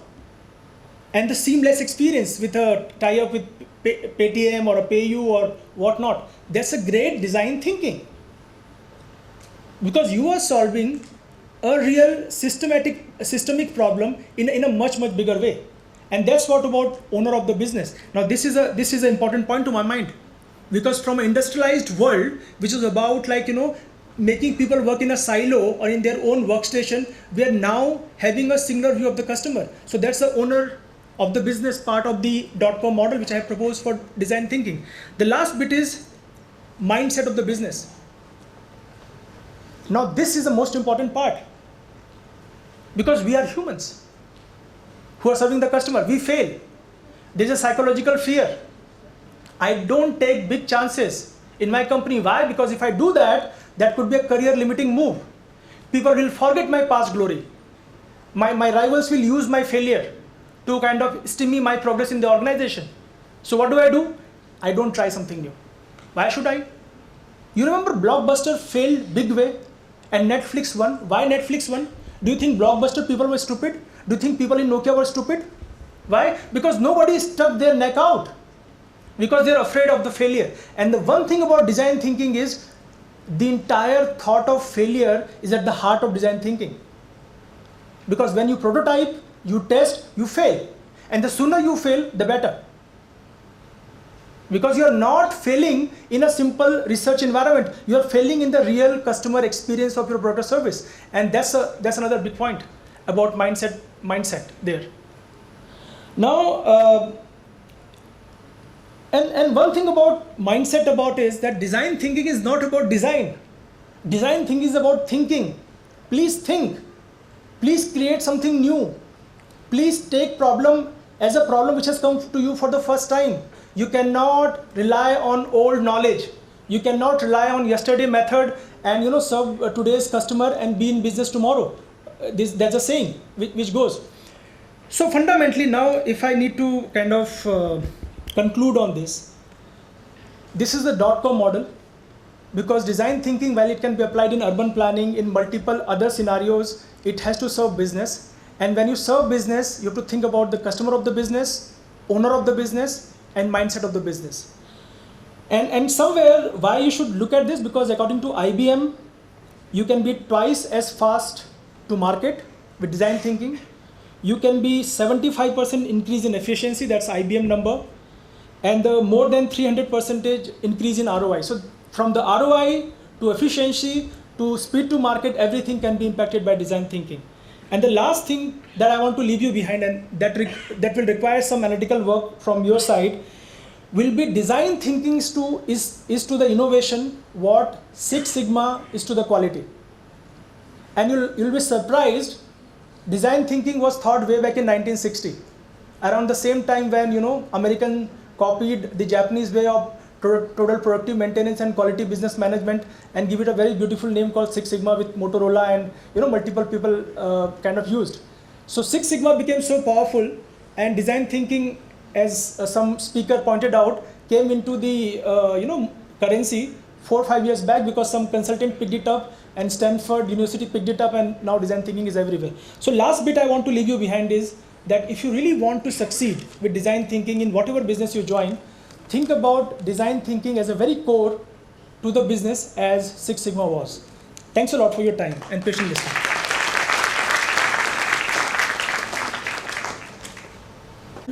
With the new proposed model from Mr. Tiwari, now we have the last speaker, Mr. Arijit Rai. Please come on stage. Dignitaries and friends, so I am caught between the pool of two hungers. Hunger of design thinking and hunger for lunch. And I am the last speaker. While the earlier speakers, each one with a prolific background, good organizations, I was hearing them, I was feeling as a last speaker whether I would summarize. But unfortunately, Prabhakar has done it too and created a new principle. So if you still have the patience and give me some time, let me try out in my own way. Now, if I look at the history, so we have seen a lot of creativity starting with Dhaval. He started with a film director style, and that was wonderful. Then we have seen practicals, use cases from the previous speakers. Now, if I look at, as we all know, design thinking originated in 1969, and that was a book, The Science of the Artificials. Who was the writer? He was a cognitive scientist and a Nobel Prize laureate, Herbert A. Simon. So he talked about design thinking in his book, and that was the beginning, 50 years back. Now, what is it? Why we are talking about it today? How it's relevant today? So I believe all of you will agree that today's world is going through a rapid change. In terms of connectivity, in terms of speed, the world is changing first. And who all are surviving or expected to survive, who can develop and refine skills that allow them to understand and act on those rapid changes in our environment and behavior. So when we talk, I am a risk manager by profession, by my domain, and when we talk about risks, we always talk about negative risk, disaster, pricing, economy, but do we talk about the opportunities? So, to my experience, to my understanding, the opportunities which we can't avail are the biggest risk for organization. Now, design thinking, why it's so relevant? Because it offers a means to grapple with this change in a more human-centric manner. Today, in the world of automation, still a lot depends on human. And with our understanding of the history, design thinking has offered enormous potential for innovation and competitive advantage. And it's treated as one of the most important advances in innovation and leadership. Just imagine today, almost all MBA schools as yours, you have a design thinking course in your curriculum, which was never thought of a few years back. If you look at the acquisition of design firms by big consulting houses, it's amazing. If I look at the EY Forrester survey in a recent study, 96% of the executives who were surveyed felt design thinking is very and extremely important for their organization. But unfortunately, only 37% of those executives felt they have strong or expert capabilities for design thinking. There is a significant gap in terms of resources that are available. Now, my subject, as you have seen already, it is need for design thinking, innovation in business processes and operations. So why? What's the relevance? Because we were talking about innovation all through. I believe most of you will agree that in the age of automation, despite a lot of digital innovation and transformation, many large organizations struggle to realize the benefit of reasons other than technology. So, successful implementation of technology, digital transformation led to delayed implementation, and somewhere they have failed. What's the reason? Again, let's look at a survey. This is done by Harvard Business Review jointly with Gempact Research Institute. 21% of the companies were found to really reap the transformative value of digital. Only 21%. The balance failed. Why they failed? Inability to experiment quickly. Speed is a very important. Speed and opportunity in today's world. 48% failed due to that. Change management, they couldn't manage, 41%. Legacy systems, 39%. Risk aversion, 38%. Organization silos, 38%. You will be amazed to hear that 53% of the success rate were among those organizations with good back and middle office alignment to customer needs. But unfortunately, only 17% of the organizations could meet that category. So in spite of having a 53% success rate, only 17% had that quality. And when we talk about process, it is more to do with back, middle office management and its integration with the customer and the front office.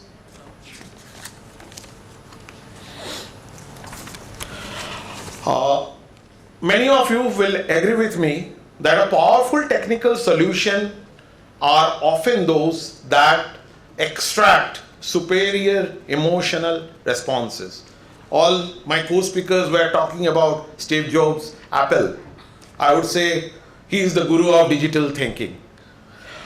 Now, there is another reason also, a problem I would say, problem with the tech is more, because there is a fundamental underestimation of the importance of innovation outside product design.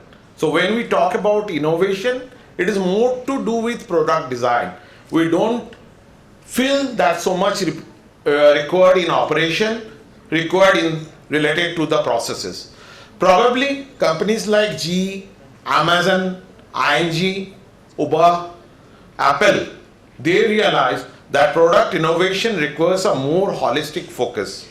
A focus that starts and ends with customers and the enterprise processes that ultimately impact them.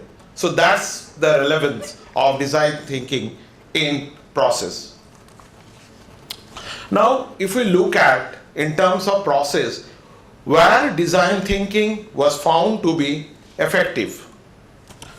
Design thinking is found very strong when the nature of the problem that is faced are somewhat unclear. There is no range of solutions known in advance. There is no obvious best practices which are already existing, which can be just used. So that's where design thinking is more effective. Number two, the challenge can be meaningfully addressed by reimagining the role of people. So it's absolutely human-centric. The role of people makes a lot of difference. Third, the process of finding solution requires iterative tinkering. It has to be iterative across a group of diverse stakeholders. So you have to have all, one and all, customers, or your partners, employees, everybody has to be included in that. And they iterate this process for solutions very agile, in an agile way, obtaining meaningful feedbacks. It is again another important aspect of design thinking where you need feedback. And what is it? We all talked about prototype. Sumant showed it. What are the stages of design thinking? I need not repeat. So prototype is nothing but a methodical storytelling in today's world. Finally, design thinking is more effective when problem has resisted conventional approaches. They have tried out a lot of conventional approaches which didn't get any success. Management is open to try disruptive, less traditional approaches. And we well know such approaches may be high in terms of yield may be high, but their predictability, the risk profile could be very low. So that's one of the reasons organizations easily don't go for design thinking. Now, where we, by experience, design thinking in process, where we have seen success. Design thinking in processes can be harnessed from finance through supply chain and operations. So these are the areas where design thinking has really scored and given tangible result. So if I take one or two examples, say if I talk about a Fortune 500 insurance company, applied successfully design thinking in building up their new setup, new operations, new products. Ultimately what they did, they rationalized their cost and they optimized their potential business impact. That was what they achieved. Another example, a global manufacturer of under direct selling company in beauty, household and personal care sector. They apply design thinking in planning, in their planning, forecasting and campaign management process. World's largest pharmaceutical company practice design thinking in their IT, in changing their IT procurement experience. It's like that.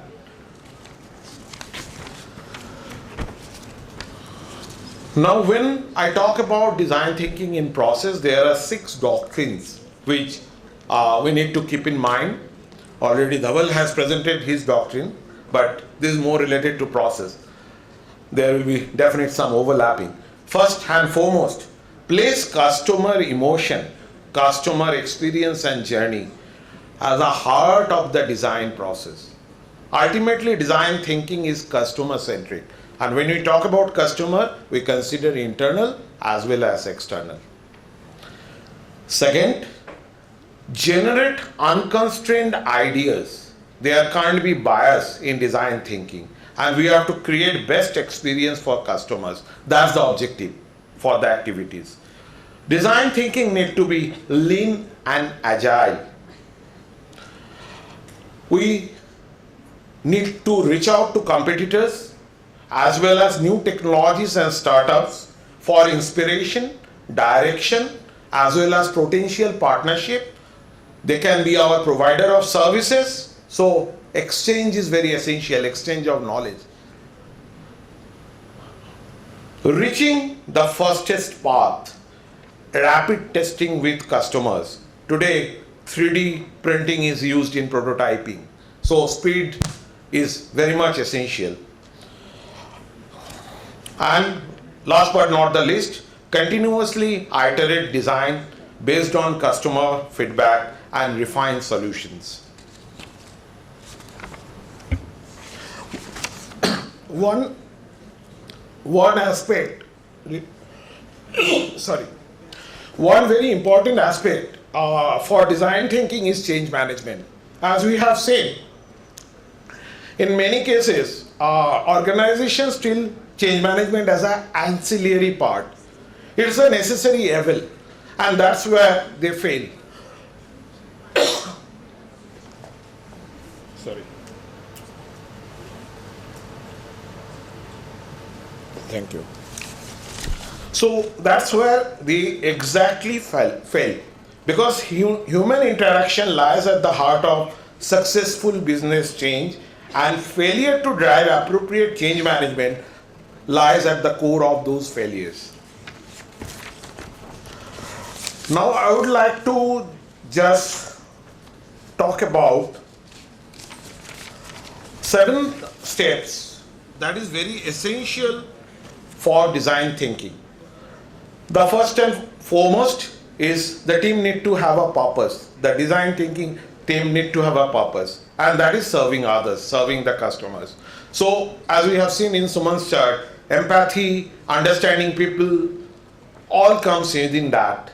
And the thinking for design thinking has to be future back. So it is futuristic as well as outside in. That's where input from external sources is pretty essential. The second one is establish a team with diverse mindset. So the team need to have a wide spectrum of perspective and experiences. Cross-functional, multidisciplinary teams work collaboratively in design thinking. Just think of an example. Uber's design team, what they consist of: psychologists, data scientists, entrepreneurs, craftspeople to handle the aesthetic. So can you imagine the diversity for a design thinking team? Put yourself in customer shoes, the third one. So as we customer, human centric, which includes customer. So if I take a reference at Tesla, when they launched their 100% electric vehicle, they wanted to create an exceptional experience through the entire ownership cycle. And literally they reinvented the entire process, starting from dealership to online buying, waiting experience, rapid charging stations, everything was reinvented. There need to be a discipline to explore the art of possible. Design thinking is to have the positive aspects. Brainstorming sessions, right questions, fair hearing, which is pretty essential. Ideation session is the heart of design thinking. Co-created solutions with customers. So as I mentioned earlier, feedback from customers is very essential. I will take an example. DHL, they were fighting a challenge to improve their supply chain and logistics. Can you imagine how many customer workshops they held? 600 workshops, and all were held in Germany and Singapore. The outcome, what was the result? Parcel Copter, a drone-based solution which can reduce the delivery time from 30 minutes to 8 minutes. Adopt agile innovation and rapid prototyping capabilities. Prabhakar mentioned about fail fast. That's a concept. If you don't see any merit, don't pursue with it.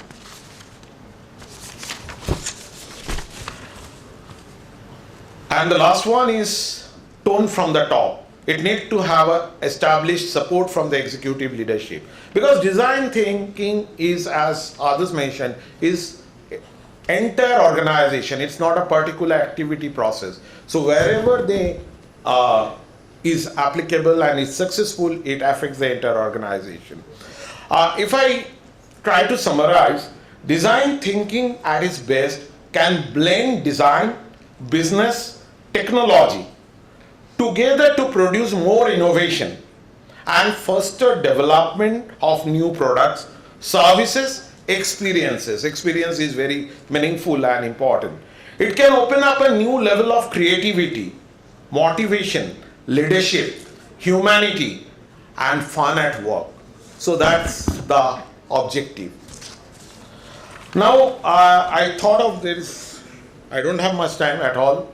I will just talk about, because I thought of finding the synergy between design thinking and robotics process automation, which is a buzz of today's world. If I talk prima facie, what you will say? This is literally the design thinking process, the journey. So you will all say, what is robotic process automation today? It is a recurring process, routine processes, rule-based automation, huge data, transactions. Today they are being managed by human intervention that is being removed through automation.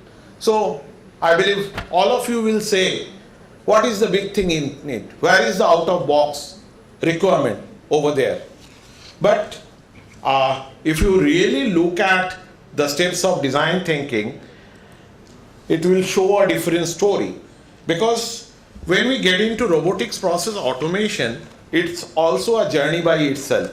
And if I map it with the design thinking steps, the circles are what design thinking goes through as per the original model, and the questions who, what, how, why.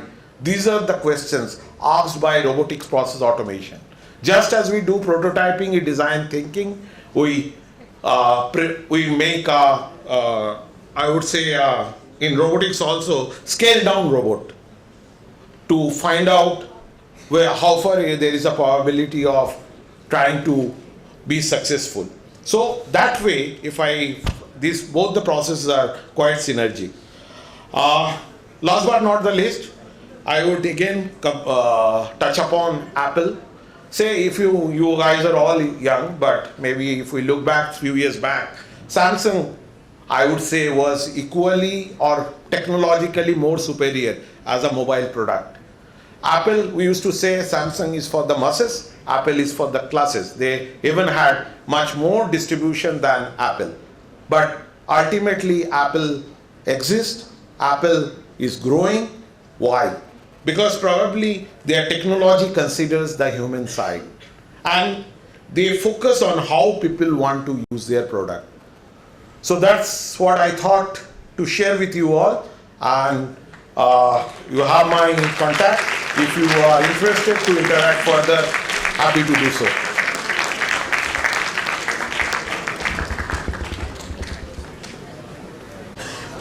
Well, so I'll briefly summarize what our speakers have said about innovation and design thinking.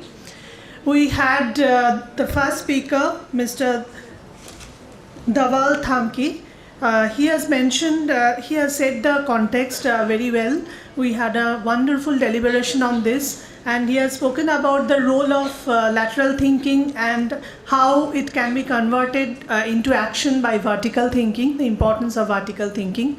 And I was amazed to see how he has used so many examples of nonsense correlation, and made you people aware about its cons. So when you are applying correlation, be very careful about that.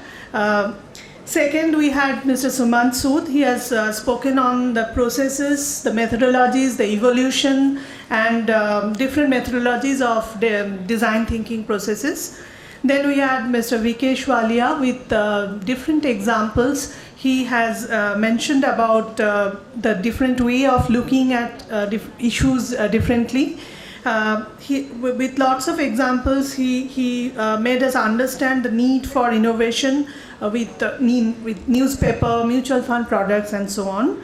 Mr. Prabhakar Tiwari has proposed a new doctrine, a new model, that is the .com model. And the last speaker, Mr. Arijit Roy, also has proposed a new doctrine for process innovation and has spoken a lot on this. So I thank all the speakers. Now over to Arpan and Swati.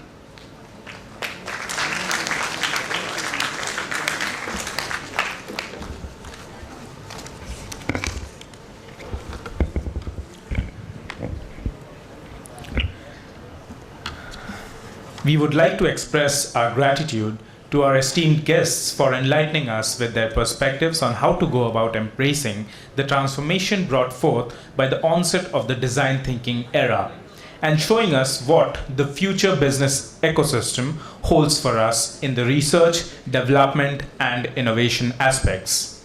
You surely have left us with a lot of food for thought. On behalf of everyone present here, IMI Kolkata expresses its sincere gratitude to Mr. Dhaval Thanki, Mr. Arjit Roy, Mr. Prabhakar Tiwari, Mr. Sumant Sood, Mr. Vikesh Wallia, and Professor Paramita Mukherjee for taking out time from their busy schedules and sharing their valuable insights with all of us here. I take the opportunity to once again thank Ma'am for consenting to be the moderator for this panel discussion and conducting the discussion in a highly coordinated manner. We would now like to request our dignitaries and Ma'am to come up on the stage. And to the speakers of the panel, a small token of our gratitude. I would like to request Professor Moha Banerjee to present Mr. Dhaval Thanki with our token of sincere appreciation. Sir, it was a pleasure having you as a guest. Kindly accept the memento. Mr. Arijit Roy, sir, we are honored to have you here with us today. Please accept the memento as a token of our gratitude. Dr. Prabhakar Tiwari, it was a privilege listening to you. Kindly accept the memento. Mr. Sumant Sood, sir, it was a pleasure having you here with us today. Please accept the memento as a gesture of our gratitude. Mr. Vikesh Wallia, sir, it was a great honor having you here with us today. Kindly accept the memento as a token of our appreciation. Professor Paramita Mukherjee, ma'am, it was a great honor having you here with us today. Kindly accept the memento as a token of our appreciation.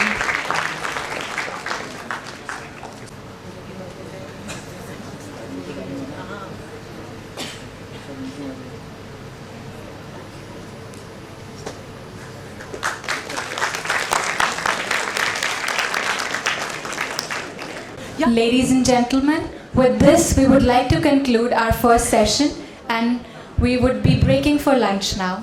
Thank all of you guys for organizing a wonderful event, right from picking us up from the airport to getting a big round of applause for all of you guys, man. All the best.